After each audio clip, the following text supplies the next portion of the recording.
Hello friends मु सम्मोहित आपको welcome करछि ओडिशा अमीन को। जदि आपण समाज जने प्रतिष्ठित अमीन होगा चाहते किंबा लोक मध्य जगहबाड़ी को नहीं सृष्टि होता समस्या समाधान करने को चाहते तेबे एही वीडियोटी को बिना स्किप करी आरंभ शेष जाए देखूँ। हाँ, केवल आपण अमीन हेले जे एही वीडियोटी को देखिए ताहा नुहे, आपणकर जगहबाड़ी संबंधी नॉलेज रहा निहाती आवश्यक। जदि आपणकर जगहबाड़ी संबंधी नॉलेज थी तेबे आपण जगहबाड़ी को कहीं जबरदखल करें ना किंबा आपण प्रति कहीं अन्याय करें ना। तेबे आउ डेरी नक चलती वीडियोटी को आरंभ करवा। प्रथम देखा आमर अमीन केते प्रकार रही था, अमीन क्या कहुए, थर्ड पॉइंट देखा समाज अमीन दायित्व कौन। अमीन केते प्रकार रही थे, साधारणतः अमीन दुई प्रकार रही थे। साधारणतः अमीन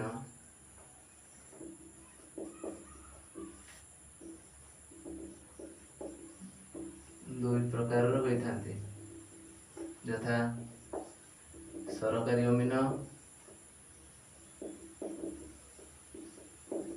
अमीन बा जहाँ आम गवर्नमेंट अमीन बोली कही था।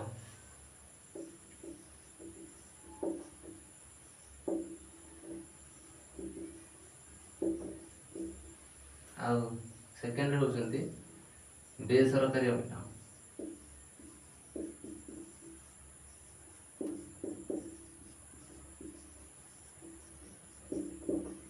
बा प्राइवेट अमीन।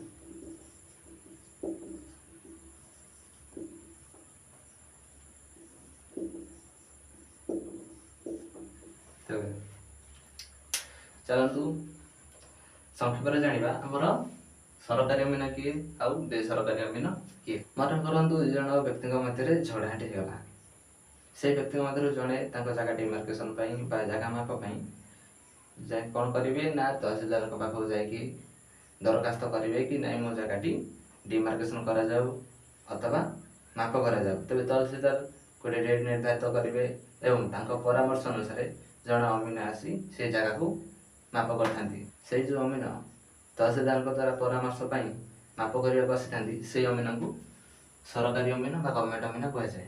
और बेसरकारी अमीन किए ना गाँ कॉलेज जो अमीन मैंने अच्छा ट्रेनिंग पाई आम आपस बुझाणा भितर नहीं आम जगह आसिक माप करदे तुम जगह कौटी मो जगह कौटी जानी से जो अमीन गाँ कॉलेज ठका जाए प्राइवेट अमीन बा बेसरकारी अमीन बोली कहुए।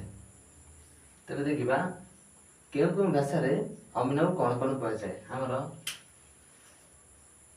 आम बारंबार ये जो अमीन शब्द व्यवहार कर ओडिया शब्द नुहे, यह आरबी शब्द अटे। ये जो अमीन शब्द एक आरबी शब्द अटे, बुझिपारे।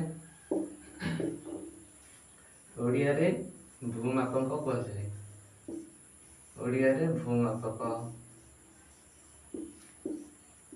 ओडिया रे भूमापक, हिंदी रे ईमानदार व्यक्ति,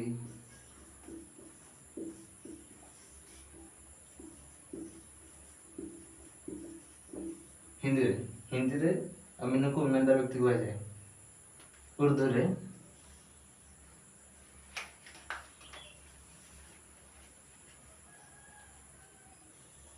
रे अमानत कहा जाए।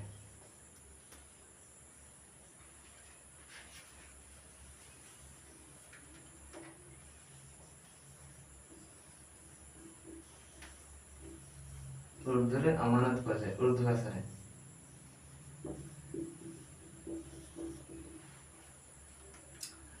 ईमानदार व्यक्ति कहीं कह जाउछि ना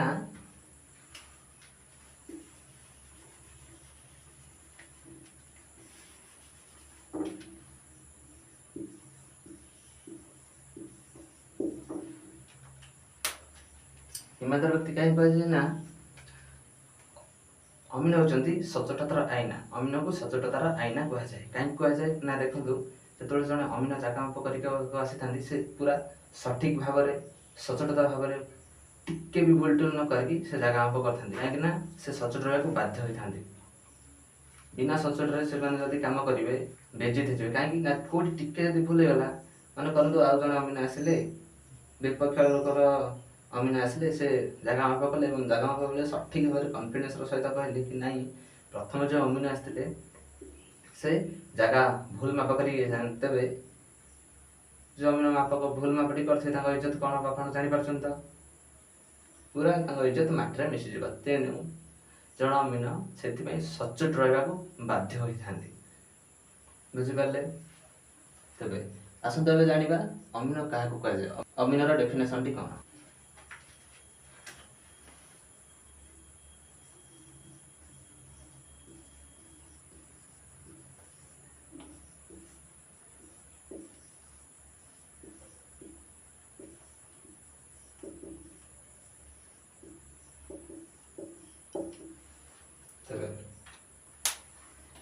कौन डेफिनेशन टी ना जो व्यक्ति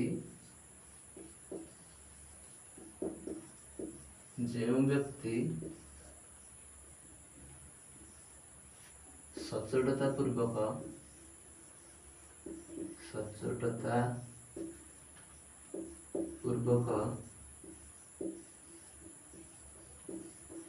कौन सी जमी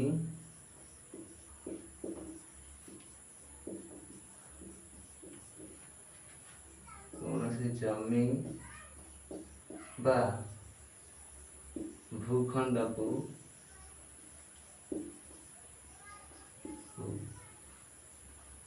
एक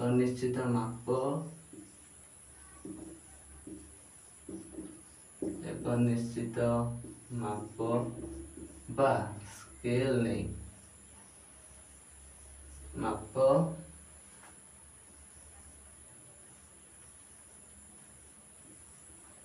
बा स्केल नहीं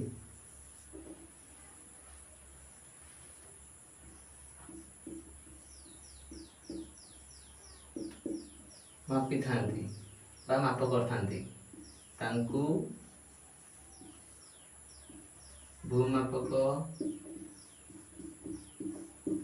भूमापक बा अमीन कहुए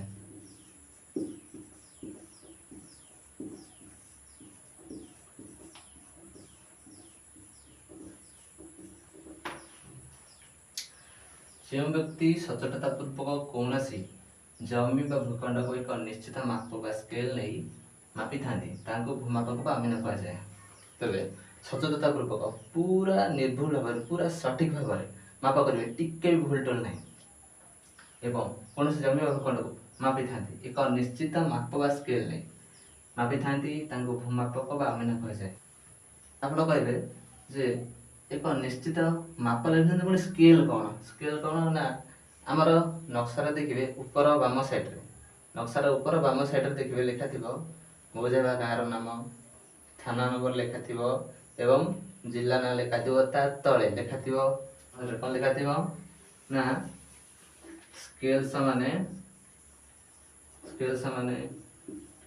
16 इंच सामाने 1 माइल 32 इंच सामाने 1 माइल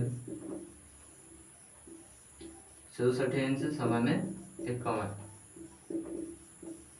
नक्शार यही माप को नहीं जमी माप करा जाय थाए आपण मन ये गोटे डाउट उठुव कि भाई आपण तो कहले एक निश्चित माप का स्केल नहीं माप कराई थाए एठी मापर यूनिट गुड़िक मापर एक गुड़िक कहीं चेंज हो आपंकर यही डाउट क्लीयर करने मोर नेक्स्ट वीडियो आसूसी वीडियो पार्ट 2 रे आपण ताको देखि नेबे कहीं नक्शा रे माप गुड़िक चेंज हो या स्क्रीनशॉट मार नियंतु आपंकर बहुत काम आसो जदि आप अमीन हेबाक चाहते ताले माप को न जानले आप नक्शा माप करें नहीं आदौ करें नहीं जमी गोटे बाइक कि गोटे गाड़ी इंजिन नथिले बाइक चलो नहीं सेमती माप न जानी आम जमी माप कर नहीं क्यों नक्शा क्यों माप अच्छी जान न पारे से जगह माप हो पार नहीं हाँ केवल जड़े जगह मापी देले से जन अमीन हो नुहे नक्शा बन आस दरकार क्योंठारे झगड़ा हांटी है से समस्यार समाधान कर क्षमता थी दरकार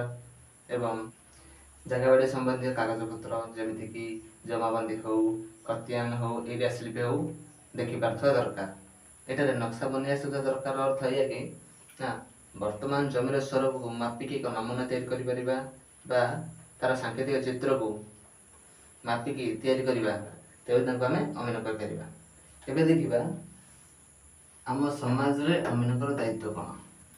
ମନେ କରନ୍ତୁ ଏଇ ଜମିଟି ରାମର ଆଉ ଏହା ହେଉଛି 50 ଗୁଣ୍ଠର। ତେବେ ରାମର ଦୁଇ ପୁଅ ହେଲେ। ରାମର ଦୁଇ ପୁଅ ହେଲେ କ'ଣ ନା ରୋହନ ଏବଂ ସୋହନ। ରୋହନ ଏବଂ ସୋହନ। ତେବେ ଯେତେବେଳେ ଦୁଇ ପୁଅ ହେଲେ ଦୁଇ ଭାଇ, ତେବେ ସେ କ'ଣ କରିବେ ନା ତାଙ୍କର ସମାନ ଅଧିକାର ହେଉଛି, ଦୁଇ ଜଣଙ୍କୁ ଦୁଇ ଭାଗ ଦରକାର ଏହି ଜମିଟିରୁ। ତେବେ ସମାନ ସମାନ ଭାଗ ଦରକାର। ତେବେ ଏଠି କାହାକୁ ଡକାଯିବ ନା ଅମିନଙ୍କୁ ଡକାଯିବ। ତାହେଲେ ଏବେ ଜାଣିପାରିଲେ ତ ଅମିନଙ୍କର ଆମ ସମାଜରେ ଦାୟିତ୍ୱ କ'ଣ ନା ଯେତେବେଳେ ଭାଗ ବଣ୍ଟନ କଥା ଉଠେ, ଜାଗା ବାଡ଼ି ମାପା ମାପି କଥା ଉଠେ ଏବଂ କେଉଁଠି ପୋଲିଆ ହେଉ, କେଉଁଠି ରାସ୍ତା ହେଉ ଏବଂ କୌଣସି ଜାଗାର ମାପ ବା ଡିମାର୍କେସନ୍ ହେଉ, ଭାଗ ହେଉ, ଯେଉଁଠି କଥା ଉଠେ ସେଠି ଅମିନଙ୍କୁ ଡକାଯାଏ। ତାହେଲେ ଆମ ସମାଜରେ ଅମିନଙ୍କର ଦାୟିତ୍ୱ ଇତ୍ୟାଦି। ଭାଇ ଆପଣ ଅମିନ ହେବାକୁ ଚାହୁଁଛନ୍ତି ମାନେ ଅମିନର କର୍ତ୍ତବ୍ୟ କେବେ ବି ଭୁଲିବେନି। କ'ଣ ଭୁଲିବେନି ନା ଯଦି କୌଣସି ଜାଗାକୁ ମାପିବାକୁ ଯାଇଛନ୍ତି, ମନେ କରନ୍ତୁ ଲିକୁନ ଜାଗା ମାପ କରିବା ପାଇଁ ଯାଇଛନ୍ତି, ସେ ଟିକେ ଟଙ୍କା ଆପଣଙ୍କୁ ଦେଇଦେଲା, ଆପଣ ଟଙ୍କା ଲୋକରେ ପଡ଼ିକି ତାକୁ ଟିକେ ଅଧିକ ଜାଗା ଦେଇଦେଲେ, କ'ଣ ହେବ? ମନେ କରନ୍ତୁ ଲିକୁନର ବିପକ୍ଷ ଲୋକ ଆସି ଜଣେ ଅମିନକୁ ଡାକିଲେ ଏବଂ ସେ ଅମିନ ମାପ କଲେ, ଆଉ ସେ ଅମିନ ଯଦି କନଫିଡେନ୍ସର ସହିତ ଭଲ ଭାବେ ସଠିକ୍ ଭାବେ ଜାଗା ମାପ କରି କହିଦେଲେ କି ଯେ ପ୍ରଥମ ଅମିନ ଯିଏ ଆଣିଛନ୍ତି ସେ ଅମିନ ଭୁଲ ମାପ କରିକି ଯାଇଛନ୍ତି, ତେବେ ଏଇଠି ଆପଣଙ୍କର ଇଜ୍ଜତର କ'ଣ ଘଟିବ ଜାଣିପାରୁଛନ୍ତି ତ? ଆପଣ ପୁରା ବେଜ୍ଜିତ ହେଇଯିବେ, ଆପଣଙ୍କ ଇଜ୍ଜତ ପୁରା ମାଟିରେ ମିଶିଯିବ। ତେଣୁ ଯେମିତିକି ଦେବେ ସଚୋଟତା ପୂର୍ବକ ଏବଂ ସଠିକ୍ ଭାବରେ ମାପ କରିବେ, ଆଉ ଟଙ୍କାର ଲୋଭରେ କେବେ ବି ପଡ଼ିବେନି। ସବୁବେଳେ ସଚୋଟ ଭାବରେ ଜାଗା ମାପ କରିବେ। ଯଦି ଆପଣ ସଚୋଟ ଭାବରେ ଜାଗା ମାପ କରିବେ ତାହେଲେ ଆପଣଙ୍କୁ ସମାଜରେ ଅମିନ ସାର୍ ବୋଲି କହିବେ, ଆପଣଙ୍କୁ ଅଲଗା ଭାବରେ ପୁରା ଅମିନ ସାର୍ ବୋଲି କହି ସମ୍ମାନ ଦିଆଯିବ। ଆପଣଙ୍କ ପାଖକୁ ବହୁତ ଲୋକ ଜାଗା ମାପ କରିବା ପାଇଁ ଆସିବେ ଏବଂ ଆପଣଙ୍କୁ ବହୁତ ସମ୍ମାନ ଦେବେ। ତେଣୁକରି ପ୍ରଥମ କଥା ହେଉଛି ସଚୋଟ ଭାବରେ ଆପଣ ଜାଗା ମାପଟି କରିବେ। ଭଲ ଅମିନଙ୍କର ଦୂରଦୃଷ୍ଟି ରହିବା ଦରକାର, ଯେମିତି ଭବିଷ୍ୟତରେ ଲୋକମାନଙ୍କ ମଧ୍ୟରେ ଯାହାର ମାପ କରିବାକୁ ଯାଇଛନ୍ତି ସେମାନଙ୍କ ମଧ୍ୟରେ ଯେମିତି ଝଗଡ଼ାଟି ଦ୍ୱିତୀୟ ଥର ପାଇଁ ନ ହୁଏ, ସେମାନଙ୍କର ଆସନ୍ତା ପିଢ଼ି ଯେମିତି ଅସୁବିଧାରେ ନ ପଡ଼ିବେ ତାକୁ ଲକ୍ଷ୍ୟରେ ରଖି ଜାଗା ମାପ କରିବା ନିହାତି ଆବଶ୍ୟକ। ଏବଂ ଆମ ସମାଜରେ ଜଣେ ଭଲ ଅମିନଙ୍କର ଆବଶ୍ୟକତା ରହିଛି, ଯେମିତି ନକ୍ସା ଦେଖିପାରୁଥିବେ ଭଲ ଭାବରେ, ଜାଗା ବାଡ଼ି ସମ୍ବନ୍ଧୀୟ କାଗଜପତ୍ର ଠିକ୍ ଭାବରେ ଦେଖିପାରୁଥିବେ ଇତ୍ୟାଦି। ଆଶା କରୁଛି ଆପଣ ଭଲ ଭାବରେ ବୁଝିପାରିଥିବେ। ଯଦି କେଉଁଠି ଡାଉଟ୍ ରହିଗଲା କମେଣ୍ଟରେ ନିହାତି ଭାବରେ ପଚାରିବେ ଏବଂ ଭିଡ଼ିଓ ଟିକେ ଭଲ ଲାଗିଥିଲେ ସେୟାର କରିବେ, ସବସ୍କ୍ରାଇବ୍ କରିବେ।